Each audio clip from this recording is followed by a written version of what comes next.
and thank you for joining us on The Vision Within. We're your hosts. I'm Katrina. Loretta. Lori. I'm Lisa. And today we're having a conversation about how to listen to our inner wisdom, our inner knowing. And we talked about on our last segment, on our last video, a little bit about how it comes to all of us differently. Sometimes it's like a warning light on the dashboard. Sometimes we listen to it, sometimes we don't. But Lisa brought up a really interesting point, which was the fact that the voice that is sort of our inner knowing, or voices from our guides, teachers, angels, however we perceive that, are often the quieter voice that is more loving, less adamant, and more appreciative and allowing of space for our free will. So what we thought would be interesting would be to talk about some of the ways each of us, individually and collectively, really can hear that voice. I feel like life has a lot of traffic, thought traffic in our minds, emotional traffic in our experiences. And so I thought, gosh, it's interesting to think about how everybody helps that voice become clearer. Almost like a radio that you're tuning into the station. It can be a little staticky or it can be super clear. So how does that show up for you, Lisa? Well, I think that's perfect. It's at first maybe a little staticky. And again, as we talked last time, I try to talk myself out of the easy path. Don't ask me why. Okay. All right. I mean, maybe that's the programming. Good to know. Girl, we can talk about limiting beliefs on another video. Buckle up for that one. That could be a whole 6 months. Ooh, honey. But yet, as you practice, I think practice is such a key thing. As you practice listening, and then your discernment is honed through experiences. Oh, I should have. I don't know how many times over the years. Why did I not? And this is mostly at my job. Why did I not listen to myself? I knew I should have proofread that a third time. I heard that proofread a third time. Send. Time sent, yes. Oh, I've done that so many times. And then I'm trying to pull the message back. Oh, can I delete it? Oh. No, it's too late. Everything's so fast these days. So, just with practice and not beating myself up so much, but just realizing, oh, gotcha. I can trust, as we said last time, I can trust and listen and remove that static, which could be very well be, oh, you're running out of time, Lisa. You've got an appointment, blah, blah, blah. Hurry up and send it. Yeah. Right. Well, one of the things that I can speak to because I try to make my life harder, and I don't know why. Why in the world do we do these things? But I have been getting a lot of guidance lately to work smarter, not harder. Oh, and nice. I was asking for clarity before I'd go to sleep at night. Whether you want to call that praying, just setting intention, whatever it is. But I've really been asking for some clarity surrounding that because I didn't know what that looked like. And so the interesting thing is I've been having thoughts of just remembering where I started a couple years ago in this journey and how I thought in order to calm my mind, slow down the traffic, everything, I had to go through this elaborate protocol, like I'd panic. Oh my gosh, I'm feeling myself, getting out of control. Everybody be quiet. I gotta freaking meditate right now. I can remember yelling at my kids or something. I gotta be quiet, Mom's gonna have alone time. This is desperate. And so I would do breath work for an hour and a half. I would meditate. I would do all of this long stuff to get myself into a zone. And then that might last 15 minutes and something and bump me back out of it again. And then I was right back, okay, I got to go back to an hour of meditation or 20 minutes or something. I mean, it was ridiculous. And just the other day, I was having a conversation with a friend, and she was saying that she had gone to a Tony Robbins event. and how the energy was so high and so amazing. And right before she left for this event, she had taken a class on pranic healing. And the gal had been teaching her these, very slow steps because she was getting a certification. And so she had to learn these building blocks. And she wasn't really feeling the things in her hands the way that this woman said, take your time, really feel this. And she really wasn't quite getting it, but she was practicing and it kind of felt hard and it felt laborious. And then when she went to Tony Robbins' event, lo and behold, here was someone up there speaking as Master Co. and was talking about his experience with pranic healing. And he simply kind of waved his hands down in just like you're dropping a cloth or uncovering something very slowly. And she said, I felt all of my energy shift instantly like that. And she and her husband practiced and it was just that fast. And I said, that was exactly the experience I had when I was learning hypnosis. I had to learn all of these building blocks that seemed tedious to me, and I thought, well, gosh, can't you just kind of wave your hand and, feel the energy shift and it's just done?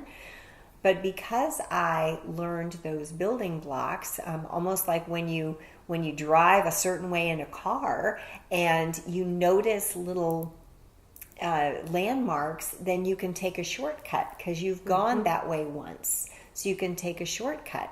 And so now for me, when I want to calm myself down, I simply think of something that pulls up a feeling of loving emotion, and it usually has to do with writing, because at the end of the day, I am a storyteller, and whether that looks like hypnosis, whether it looks like writing, whether it looks like anything.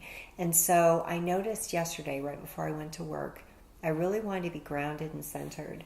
And so I wrote a note to a boy that I've been tutoring, and it was so heartfelt and powerful that all day long at work, I was grounded and centered because I wrote and I connected with my heart. But that's for me. Sure. So, how does that work for you or for any of us? Yeah. Why don't you go ahead? How do you help the inner guidance and give it clarity when it's the softer, gentler voice? How do you make sure that you can eliminate the static and really focus in on that voice? I think it goes to what we were talking about maybe in the last episode. I mean, just getting to the point where you actually trust in that message, and also trust yourself enough to know, or to have that level of discernment that you're talking about. But I think it comes over a little bit of practice. I mean, I don't think that it's a conscious effort to practice, but it's just a clearing of the mind. I mean, if you're driving, as an example, and you don't have the radio on, and it's quiet, and you're lost in your own thoughts, when you just have it's almost like, it's almost like a voice that says, we're sorry to interrupt this regular scheduled program, but we need to, that's when you got to listen, right? Because if you're thinking about what you got to get at the grocery, right, and all of a sudden this voice breaks in and says, hey, turn right, then my gosh, you better turn right because there's a reason for it, right? So I think it's, and it's just that feeling too. I think relying on yourself enough, because when you start arguing with yourself, and if you get that creepy crawling feeling on the inside, then you're going against the grain, right? But I just try to really keep, go through the day with your mind open and your heart open. And I think it has a lot to do with what you're talking about. Just in the morning, just setting that intention of being clear. And being willing to accept messages. I think that's having the intent that you're willing to accept messages. I love that. For me, it's different on different days, right? Sometimes it's, they have got to think I'm a lunatic at work because I dance around my office all the time. And it just brings me so much joy. And what I've noticed is that recently, and I'll hear something while I'm dancing around, I'll hear something about, be sure you check on something, someone. So I think you're right. As you're open, so some days it happens that way. But if I really want clarity, if I have a lot of traffic in my mind for any reason, whether it's stress, whether it's emotion, whether it's life lessons and expanding understanding, when I really want to clear out that noise and tune that radio into just the right station, I go out in nature. I go out in nature and I walk around. And what I've noticed is, when I don't have the time to get in a big, clear space, we have a wonderful local park here called Eagle Creek that is phenomenal. And when you're there, you feel like you're in I feel like I'm in an enchanted forest, and they have wonderful trails and so forth. I love to go there. I love to go to other parks, hike. We've done little trips before. When I'm not able to do that, if I can get my hands on plants, herbs, or oils, I get almost like a mini tune-up of the same thing. And so what has landed for me, even as we were talking through this, is, wow, isn't that interesting? Because I'm an earth sign. Isn't it interesting that plants and Mother Earth would be what really clears that message for me? And while I don't feel like it grounds me, because I feel like I'm very grounded already, it almost like opens this clear channel through which information comes in with such crystal clarity. It's just really beautiful. Well, you mentioned clear channel, and I love your radio example. If we think about static on the radio as stress and meditation, nature, breathing, all this paying attention, stating an intention to get rid of the stress, we'll be able to hear the music better because there won't be the static on the radio. And I'd like to share this actual real life example of this. It was a couple years ago. I was hiking, and on my way to it was down in southern Indiana, and on my way to the forest, I was just intuitively told to turn on my CDs. And I thought, well, I don't ever pay any attention to. I had for years not listened to CDs, and a lot longer hadn't ever listened to the radio. The only time I listened to music in my car was the pre-planned CDs. For some reason, my intuition said, Lisa, turn on your CD player. So, okay, whatever. And I was about 20 minutes from the park, and I listened for a few minutes to the song, and I turned it off, because I only had like 6 CDs in my car that I would listen to all over and over again, because I just didn't listen to music.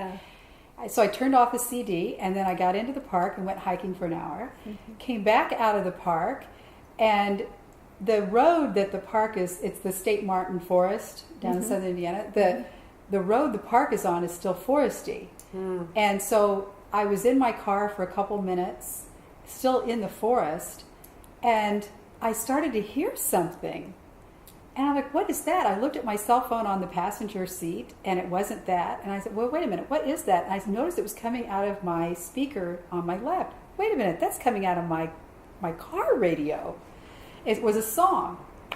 And I looked at the console, and it was a radio station. 1 point something or 120, whatever they are, I don't. It was actually a radio station. I'm like, how in the world did my radio turn on by itself, and the radio station, because I never turned the radio station on.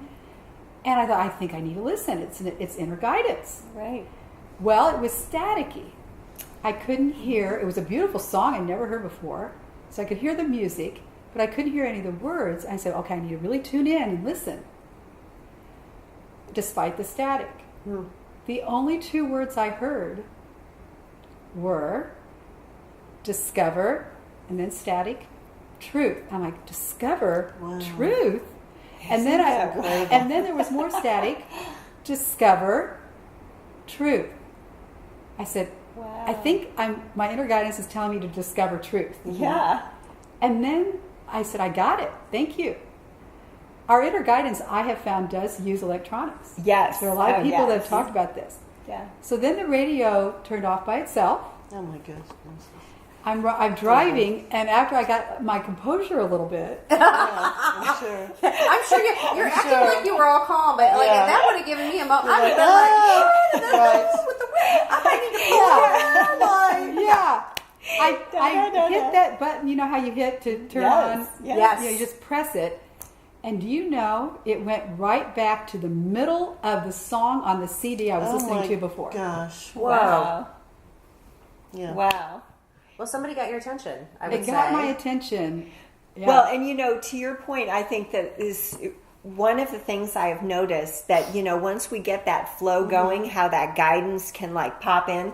I used to describe it when I was writing as like all of a sudden someone enters stage left, a character comes in and just like, whoa, who are you? And what are you doing in my story? And wow, let's look at you because you're kind of cool, When I am out in nature and I am walking, sometimes I will turn on either my music, my playlist, or Spotify or Pandora, and I'll let it scroll. And as I am moving through nature, the songs that land, I end up crying through it because the messages are so spot on for where my feelings are going that literally the songs are leading me. Wow. And then something just will drop in and I'll have a profound experience, because I'll let it be random. I'll just put it on random and I'm open. But when I am walking in nature, it just will flow in, and the songs, and that's usually when then I have quieted the noise enough where something will just drop and I'll just be like, wow, there it is. I think there are other times for me too, because we kind of made that analogy about traffic of the mind is what I call it, and a lot of people meditate for that, and I can at certain times, but like I'm not the person that sits down and meditates for 2 hours, and I'm like, ooh, honey. Well, I'm not either anymore. Now that I can do something faster. Oh, heavens to Betsy. And I love that people have found that they're able to do that, and I respect whatever your path is to get you where you want to be. Right. For me, I feel like I get these brief glimmers, and there are moments when there is no traffic in my mind, where I'm completely immersed in a moment. And so an example might be I'm in the shower, and the water's pouring down over me, or I'm in the bath, and it's that moment when I just sink down into the tub, because you know how I am. I've got all kinds of herbs and salts. And Lord, it looks like I'm making soup in the bathtub half the time. When I get in, I'm like, ooh. And after that moment where I sink down and I clear, my mind is clear, and I exhale, all of a sudden it's like ding. You know how some people have that little ding when they get a text? Yes. It's almost like ding. And it kind of like we laughingly said, incoming. And then all of a sudden, bloop, there's some kind of thought, image, information. Yes. And I'm like, well, holy cow. Yes. And I have to laugh because I'm like, really? Right now? Really? But it's funny. It does end up being funny. And it does happen in those moments, almost like our guidance, our soul, our guides, our teachers, God, whatever your belief system is, can come through at that moment because you're open to allowing it. Don't you think water amplifies? And you're relaxed also too, I think. I mean, it's, you don't have barriers. Water you can remove amplify the stress too. from the stress, the static from your brain. Exactly. Yes. Yeah. And I think you're right. It's interesting that it does happen in the shower or the bathtub. Sometimes it happens when I'm brushing my teeth or when I'm driving down the road. Yeah. Your brain's kind of relaxed, and then I laughingly say I put my car on cruise control, and then my brain goes there too. My brain's like, oh yeah, we're doing that now. Okay, sweet. And then all of a sudden the information starts flowing. So it's interesting that it kind of I don't want to say drops in because that sounds too harsh. It almost like steps in, almost like when someone steps. It glides in. Thank you. I love that. That landed so beautifully. It does glide little in. angel wings. Oh, that's nice. Well, interesting because one of the descriptions I've been using a lot lately in hypnosis, and it landed for me so beautifully when I was in the bathtub.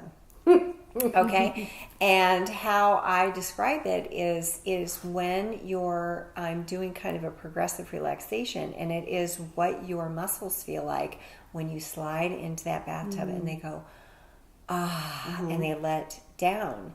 And I describe like your organs in your body just like a sea sponge, how it will soak up all of the water and then it sinks down to the bottom of the ocean. And even though it kind of sways with the water in the bottom of the ocean, it's rooted to the bottom of the ocean, to the floor of the ocean. And I think that water, because it relaxes the heat and everything of it, relaxes our muscles so much that it allows us to let go. Right.